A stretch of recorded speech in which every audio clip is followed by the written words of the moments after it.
Hello students, welcome back to my channel. Vishal Gupta आपका teacher. कैसे हो आप सब? तो स्टूडेंट्स, इस वीडियो में हम करेंगे डिसोल्यूशन ऑफ फर्म कैसे होती है, मतलब वो कौन से तरीके हैं जिससे कि फर्म को बंद किया जाता है। तो सबसे पहले तरीका है, जो मोड है वो है बाय म्यूचुअल एग्रीमेंट।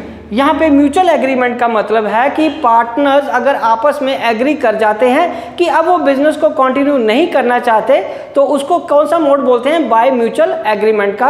और उससे क्या होता है? फर्म डिसोल्यूट हो जाती है, बंद हो जाती है। और बच्चों, दूसरा तरीका है कंपल्सरी डिसोल्यूशन का। बच्चों, कंपल्सरी डिसोल्यूशन में कौन से पॉइंट्स आते हैं? When all the partners except one partner become insolvent. सारे पार्टनर या एक को छोड़ के बाकी सारे पार्टनर अगर दिवालिया घोषित हो जाते हैं या दिवालिया हो जाते हैं, इंसॉल्वेंट हो जाते हैं, तो फर्म डिसोल्यूट हो जाती है, फर्म डिसॉल्व कर दी जाती है। ठीक है जी। और उसके बाद इसी का दूसरा है part when business becomes unlawful. यदि फर्म का बिजनेस अनलॉफुल हो जाए तो उसको हम क्या बोलते हैं कि फर्म डिसॉल्व हो जाएगी। तो ये भी एक मोड है। ये दोनों वेज क्या किस में आएंगे? कंपल्सरी डिसोल्यूशन में। इसमें डिसोल्यूशन करने के अलावा और कोई रास्ता नहीं बचेगा। ठीक है जी। और तीसरा कौन सा हो सकता है? Bye notice. नोटिस में यहाँ कैसे आएगा? यदि one partner give notice to other partners.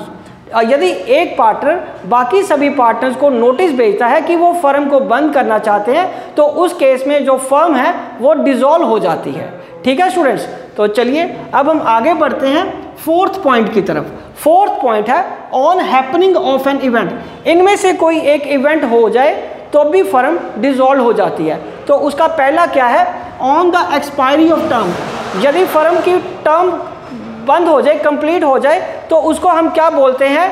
Firm को बंद कर देना।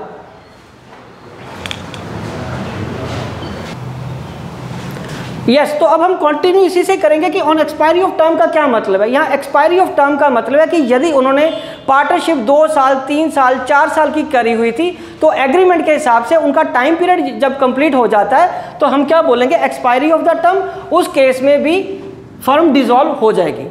नेक्स्ट केस कौन सा है? On completion of the venture. यहाँ वेंचर का मतलब है एक पर्टिकुलर काम।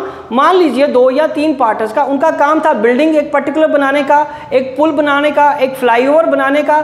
जब वो काम कंप्लीट हो गया तब उनको आगे पार्टनरशिप को कंटिन्यू अगर नहीं करना तो फर्म अपने आप में डिसॉल्व हो जाएगी, क्योंकि जिस पर्टिकुलर पर्पज़ के लिए उन्होंने डिसोल्यूशन फर्म शुरू करी थी वो काम पूरा हो गया। अब वो उसको कंटिन्यू नहीं रखना चाहते या नहीं करना चाहते, तो वो कंप्लीट हो गया उनका वेंचर, तो वो हम फिर फर्म भी डिसॉल्व हो जाएगी। तीसरा केस है on the death of a partner. यदि किसी एक पार्टनर की डेथ भी हो जाती है, मान लो 3 या 4 पार्टनर है, इवन 2 पार्टनर भी हैं, अगर एक पार्टनर की डेथ हो जाती है तो बाकी पार्टनर अगर कंटिन्यू नहीं करना चाहते, बिजनेस को आगे नहीं लेके जाना चाहते, तो वो फर्म डिसॉल्व हो जाएगी। ज़्यादातर क्या होता है कि यहाँ 2 पार्टनर होते हैं। जब एक की डेथ होगी तो दूसरा तो ऑटोमेटिकली अपने आप में क्या बन जाएगा बेटा?